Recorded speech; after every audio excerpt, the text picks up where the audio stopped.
السلام علیکم، میں ہوں مریم ذیشان۔ آپ دیکھ رہے ہیں پروگرام تھنک ٹینک۔ میرے ساتھ موجود ہیں زاہد حسین صاحب، سلمان غنی صاحب، ڈاکٹر حسن عسکری صاحب اور خاور گھمن صاحب۔ ناظرین، آج کے پروگرام میں ہمیں آزاد کشمیر کے انتخابات پر نظر دورانی ہے، لیکن اس سے پہلے افغانستان کی صورتحال کا جائزہ لینا ہے۔ افغانستان میں طالبان اور افغان فورسز کی جھڑپیں جاری ہیں اور دونوں ہی اپنی اپنی کامیابیوں کے دعوے کر رہے ہیں۔ اب تک کے اطلاعات کے مطابق طالبان قندھار شہر میں داخل ہو چکے ہیں، جہاں کرفیو نافذ ہے، جبکہ افغان فورسز دعویٰ کر رہی ہیں کہ طالبان کے قبضے سے متعدد علاقے واگزار کروا لیے گئے ہیں۔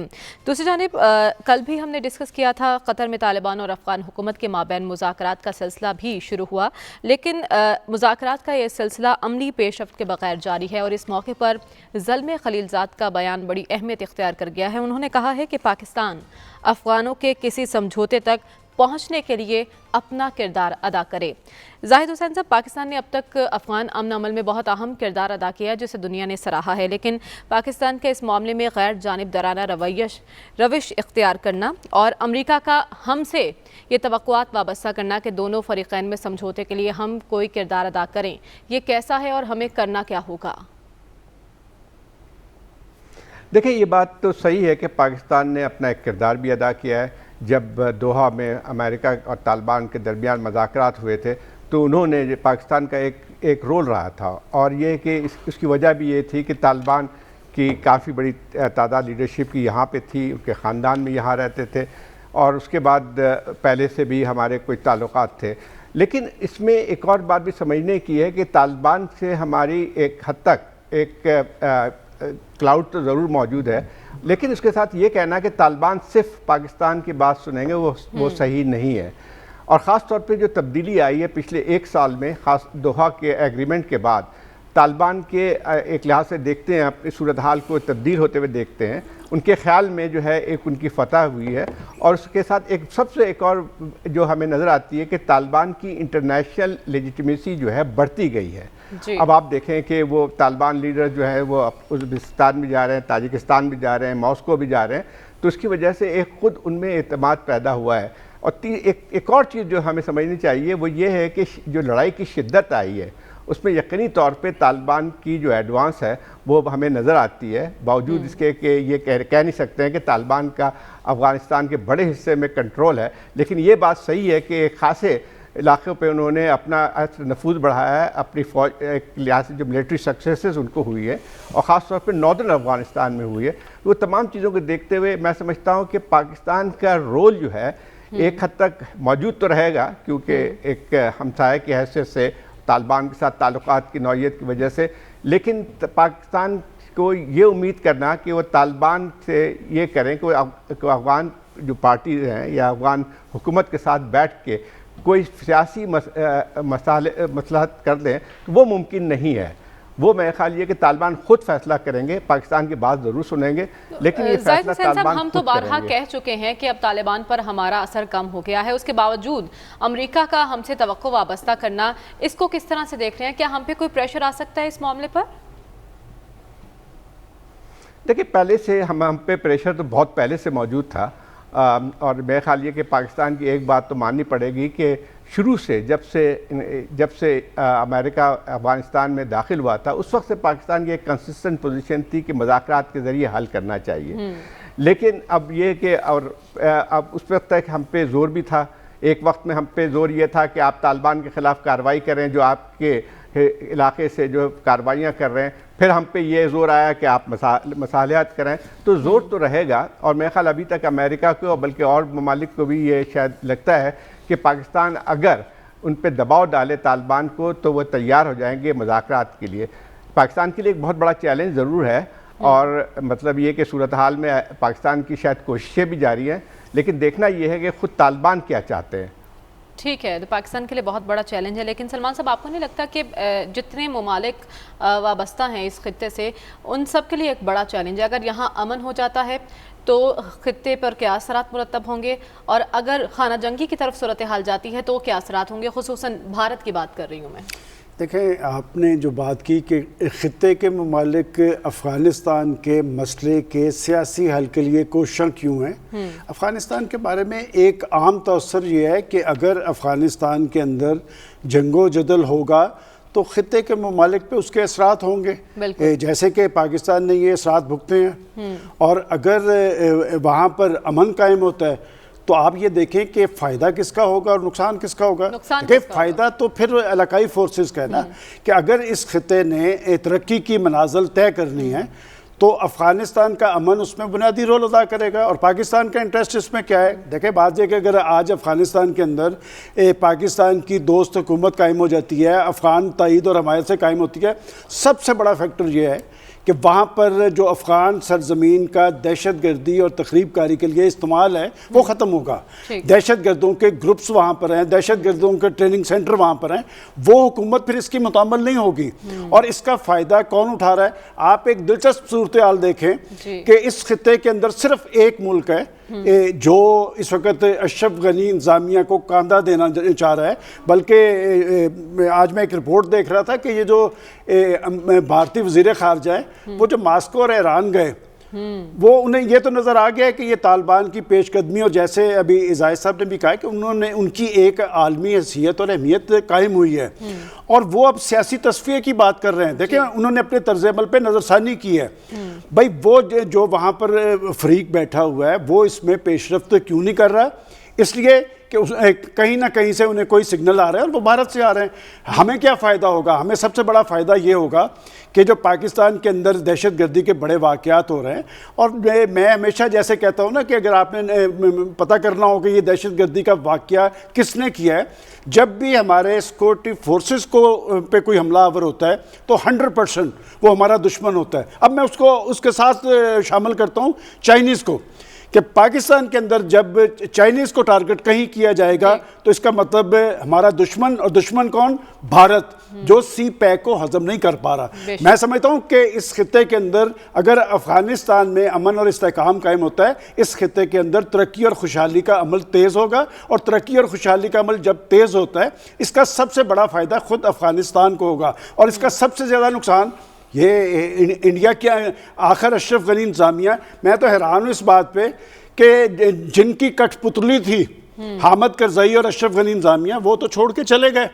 اور میں نے خود ایک امریکن رپورٹ پڑھی جب یہ عبداللہ اور اشرف غنی امریکہ کے وزٹ پہ گئے اور بائیڈن صاحب کے حضور پیش ہوئے، ان سے مدد طلب کی، تو اس بنیاد پہ انہوں نے اس رپورٹ میں کہا کہ جناب یہ جو آپ سے مدد طلب کرنے کے لیے آ رہے ہیں، ان سے یہ تو پوچھا جائے ان کی وجہ سے تو ہمارا جو ایک روب دبدبہ تھا وہ ختم ہو گیا. ہم تو آئے تھے ان کی مدد کرنے کے لیے کہ ان کی حکومتیں ہم نے قائم، کٹ پتلی حکومتیں قائم کی کہ یہ خود بھی چلیں گے اور ہمارا تسلط کو بھی تسلسل حاصل ہوگا. لیکن انہوں نے اپنا بھی بیڑا غرق کیا.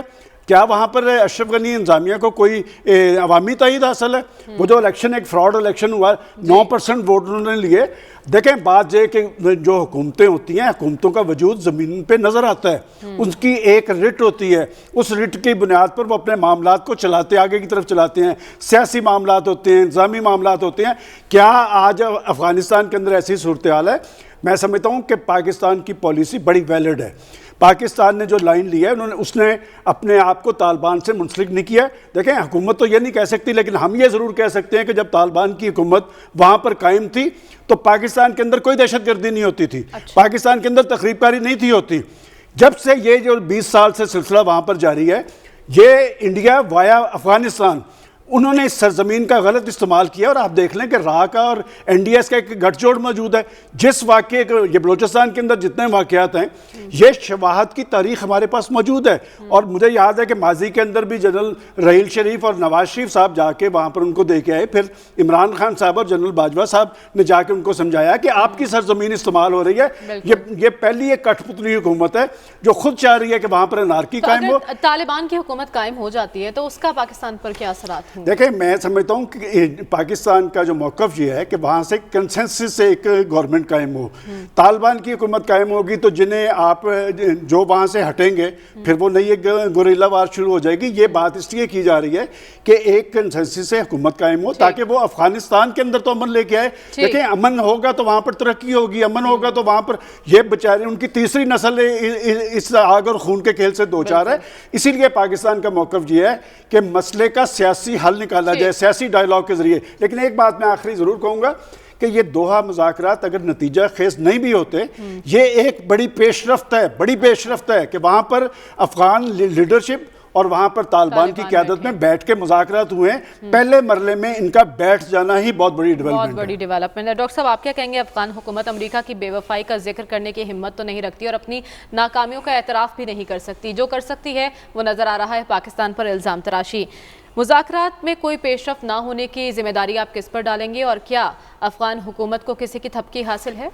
دیکھیے، جو آپ مذاکرات کی ناکامی کی آپ نے بات کی ہے، اس سے پہلے آپ نے ظالم خلیل زاد کے ایک بیان کا بھی ریفرنس دیا. اس کا بھی تعلق وہی ڈائلاگ اور اس کی ناکامی ہے. دیکھیے، وہ بہت ایک قسم کی شروڈ قسم کی سٹیٹمنٹ ہے، بڑی ہوشیار قسم کی سٹیٹمنٹ ہے، کیونکہ اس کے اس بیان سے یہ اندازہ ہوتا ہے کہ اگر افغانستان میں پیس نہیں ہے وہ صرف طالبان کی وجہ سے نہیں ہے. اچھا. اور دوسرا یہ کہ اگر افغانستان میں پیس نہیں ہے تو پاکستان وہ انفلوئنس استعمال نہیں کر رہا جو ظلم خلیل زاد یا امریکہ کے خیال میں پاکستان کا طالبان پہ ہے. تو اس طرح وہ اس ڈائیلاگ کی ناکامی کی ذمہ داری کو کابل حکومت سے دوسری طرف شفٹ کر رہے ہیں. اگر ان کا خیال یہ ہے کہ پاکستان کا انفلوئنس ہے طالبان پہ، جو کہ میرے نزدیک انفلوئنس بہت کم ہے، تو امریکہ کا انفلوئنس تو کابل حکومت پہ 100% ہے، کیونکہ امریکہ کی اور نیٹو کی طرف سے جو پیسے کی فراہمی ہے اس کی بنیاد پہ کابل حکومت کا بیشتر حصہ چلتا ہے.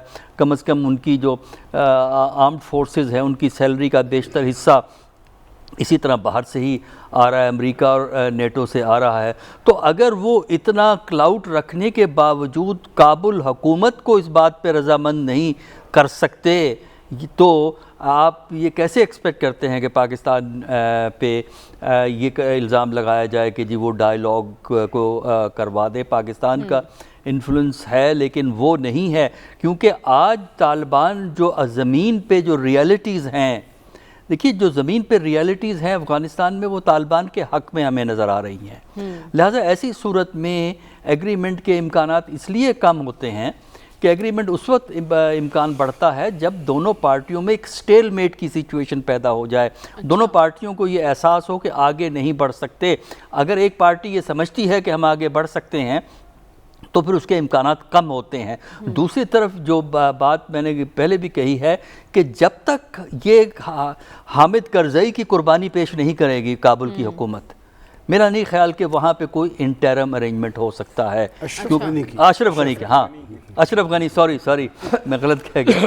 اشرف غنی کا جب تک قربانی پیش نہیں کریں گے اس وقت تک یہ ممکن جو ہے وہ نہیں ہو سکے گا، کیونکہ جو انٹرم گورنمنٹ بننی ہے، جو موجودہ حکمران ہے کابل کے جو اشرف غنی ہیں، وہ یہ چاہتے ہیں کہ طالبان ہمارے ساتھ آ کے بیٹھ جائیں اور پھر اگلا الیکشن ہوگا اس میں جو جس کی بھی حکومت بن جائے گی. یہ ممکن نہیں ہے. تو میرا خیال یہ ہے کہ جہاں امریکہ پاکستان سے ایکسپیکٹ کرتا ہے، ہم یہ ایکسپیکٹ کرتے ہیں کہ امریکہ بھی انفلوئنس استعمال کر کے جو ہے کابل حکومت کو ایک درمیانی جگہ پر لانے کی کوشش کرے گا، تبھی کوئی کمپرومائز ہو سکے گا، ورنہ میرا نہیں خیال کمپرومائز ہوگا. حکومت واقعتاً سنجیدہ ہے ان مذاکرات کے لیے؟ کون؟ افغان حکومت. افغان حکومت سنجیدہ ہے اگر اس کی مرضی کی چیزیں آ جائیں. دیکھیے بات یہ ہے کہ اب یہ آج ڈائیلاگ مکمل ہوا ہے. اچھا اب دیکھ لیجیے اب طالبان نے 3 بڑی چیزیں ٹیبل پہ واضح طور پر رکھ دی کہ ہمیں یہ چیزیں چاہیے، اس کے لیے ہم سیز فائر کریں گے. اچھا کابل حکومت نے کیا رکھا ہے؟ کوئی واضح پرپوزل تو انہوں نے نہیں رکھی نا. تو یہی جو پرابلم ہے کہ جب تک کلیئرٹی آف تھاٹ نہیں آتا، جب تک وہ واضح طور پہ یہ نہ کہیں ہم 1 2 3 4 یہ چیزیں چاہتے ہیں، یہ میز پہ آ کے رکھیں، اس کے بعد ہمیں پتہ لگے گا کہ کابل کی حکومت سیریس ہے. کابل کی حکومت سیریس ہے کہ ان کا اقتدار، ان کا موجودہ نظام قائم رہے. ٹھیک ہے خاور، آپ کیا کہیں گے؟ دوحہ سے کیا بتا رہے ہیں آپ کے ذرائع؟ کیوں نہیں پیش رفت ہو سکی؟ کیا وجہ ہے؟ نہیں پیش رفت ہو رہی ہے. آج دوسرا دن ہے، 2 دن کی یہ میٹنگ تھی اور دوسرے دن کے حوالے سے ایک جوائنٹ جو سٹیٹمنٹ ایکسپیکٹڈ ہے. اب دیکھیں کہ جو ہی یہ ختم ہوگی میٹنگ کو جوائنٹ سٹیٹمنٹ کے اندر کیا چیزیں سامنے آتی ہیں. لیکن پچھلے 2-3 دن سے نا جو 2-3 کافی بڑی ڈیولپمنٹس ہوئی ہیں جس کے پس منظر میں ہم یہ چیزیں سارے ڈسکس کر سکتے ہیں کہ آنے والے دنوں کے اندر ایکسپیکٹڈ کیا ہے. ایک تو وہ جو ہے 5+1 والا جو ایک الائنس ہے امریکنز کے ساتھ، جو 5 ریپبلکن اسٹیٹ ہیں، سینٹرل ایشین ریپبلکن اسٹیٹ جو ہیں، ترکمانستان، تاجکستان، کرغزستان، ازبکستان، یہ ساری ہیں جو امریکہ کے ساتھ مل کے انہوں نے ایک اسٹیٹمنٹ نکالی ہے کہ ہم کابل کے اوپر جو بائی فورس قبضہ ہے اس کو نہیں مانیں گے. یہ اگر کل کلام کو طالبان وہاں پہ آ جاتے ہیں، ملیٹریلی قبضہ کرنے کی کوشش کرتے ہیں، تو اس کا ریئیکشن آئے گا. لہٰذا جو گزشتہ روز ہم بات کر رہے تھے کہ پھر امریکہ کس طرح وہاں پہ مدد کو پہنچے گا، تو یہ چونکہ ان ممالک کی ایئر اسپیس استعمال کی جا سکے گی تو آرام سے وہاں پہ پہنچا جا سکے گا. اسی طرح جو ایک کوڈرپل ایک الائنس بنا جس میں پاکستان ہے، امریکہ ہے، ازبکستان ہے اور ساتھ میں شاید غالباً قازقستان ہے، وہ بھی یہ کہہ رہے ہیں کہ اس سارے مسئلے کا ایک سیاسی حل نکلنا چاہیے. افغانستان کے اندر کابل میں ایک ایسی حکومت ہے، Ashraf Ghani, despite all it's جو ویکنیسز، اس کو ایک انٹرنیشنل ریکگنیشن موجود ہے. پاکستان مانتا ہے، انڈیا مانتا ہے، دنیا کی تمام جو اس وقت جو قومیں ہیں، تمام ممالک ہیں، UN جو ہے ان کو مانتا ہے اشرف غنی کو، ایک وہاں پہ لیجیٹیمیٹ صدر ان کو مانتا ہے. لہٰذا بڑا ضروری ہے کہ اس وقت جو دوحہ کے اندر بات چیت چل رہی ہے دونوں پارٹیز کے درمیان، یہ کسی منطقی حل کی طرف پہنچیں. عبداللہ جس طرح کل ہم نے ذکر کیا، اس کی تھوڑی سی وضاحت ہے. وہ پچھلی ٹرم کے اندر چیف ایگزیکٹو تھے اور اس ٹرم میں وہ چیئرمین ہے ان کی جو ہائی کونسل بنی ہوئی ہے نیشنل ریکنسلیشن کے لیے.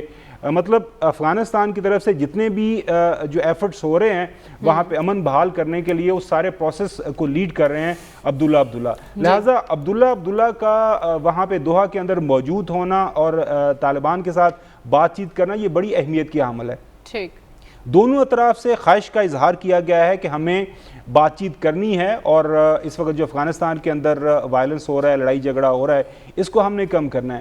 جو کوشش ہو رہی ہے ہماری اطلاع کے مطابق، کچھ جو چند ذرائع سے بات ہوئی ہے، وہ یہی ہے کہ ایز این انڈیکیشن ایک اس کو کہ مثبت ڈیولپمنٹ کے طور پر یہ جو عید آ رہی ہے اس دوران سیز فائر کا اناؤنس کر دیا جائے. دونوں اطراف سے جو اس وقت لڑائی جھگڑے کا استعمال ہے اس کو روکا جا سکے، اور جہاں جہاں جس پوزیشن میں وہاں پہ موجود ہیں وہاں پہ جو رک جائیں. طالبان کا جو سب سے بڑا چیلنج اس وقت میں نے پہلے بھی ذکر کیا تھا، یہ نہیں ہے کہ ان کے پاس طاقت نہیں ہے یا ان کے پاس انفلوئنس نہیں ہے. ان کا سب سے بڑا چیلنج یہ ہے کہ کل کو جب وہ کابل پہنچیں یا ان کو حکومت بنانے کا کسی سطح کے اوپر موقع ملے تو ان کو انٹرنیشنل ریکگنیشن ملے. انٹرنیشنل ریکگنیشن اسی صورت میں ملے گی جب وہ کسی ایسے پروسیس کا حصہ بنیں گے جس میں دنیا کے تمام ممالک شامل ہوں گے، اور ظاہر ہے امریکہ اس میں بڑا سٹیک ہولڈر ہے، امریکہ کی نظر ہے، زلمے خلیلزاد وہاں پہ موجود ہیں، تو وہ اسی کوشش میں لگے ہوئے ہیں کہ وہ اس مسئلے کو کسی نہ کسی طرح کسی سیاسی حل کی طرف نکالا جائے. ہمارے لیے یقینی طور پر ایک انتہائی ٹائٹ روپ واک ہے. وزیر اعظم عمران خان نے جو نیا بلاک تشکیل دینے کی تجویز دی تھی ازبکستان میں، اس پر عمل درآمد ہو پائے گا؟ دیکھیں، جو ایک تو آلریڈی اس پہ عمل درآمد ہو رہا ہے، جس طرح زلمے خلیلزاد کہہ رہے ہیں، اور میں نے ابھی ذکر کیا کہ ازبکستان کے ساتھ قازقستان، پاکستان، امریکہ، ان کا بھی آپس میں بات چیت چل رہی ہے کہ ہم اس کو آگے ہمارے جو ایفرٹس ہیں جوائنٹ ایفرٹس ہونے چاہیے وہاں پہ ایک پیسفل سیاسی حل کے لیے.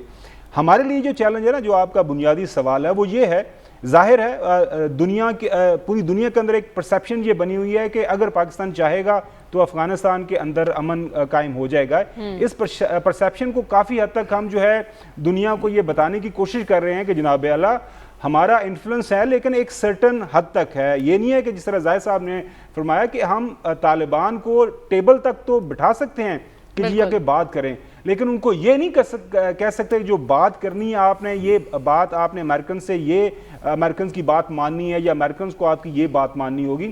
جب امریکنز کے ساتھ ان کا یہ ایگریمنٹ ہوا تھا تو اس وقت بھی امریکنز نے طالبان کی بات مانی تھی، اور جو بھی ان کی آپس کے اندر جو کلوزز طے ہوئے تھے ہم بات چیت کے لیے راہ ہموار کر سکتے ہیں، لیکن اپنی مرضی مسلط نہیں کر سکتے کسی بھی فریق پر. ہمیں پروگرام میں آگے بڑھنا ہے اور آزاد کشمیر انتخابات کی بات کرنی ہے. اس بریک کے بعد سٹے ود اس. ویلکم بیک ناظرین. وقت کم اور مقابلہ سخت ہے. 25 جولائی کو آزاد کشمیر میں انتخابات ہونے جا رہے ہیں اور اس سلسلے میں تینوں بڑی جماعتیں بھرپور جلسے کر رہی ہیں. زاہد حسین صاحب، جو تقاریر ہو رہی ہیں ان جلسوں میں وہ سیاسی ماحول کو کافی حد تک گرما رہی ہیں. آپ کو لگتا ہے کہ ملک کی سیاست پر اثر انداز ہو رہے ہیں یہ انتخابات؟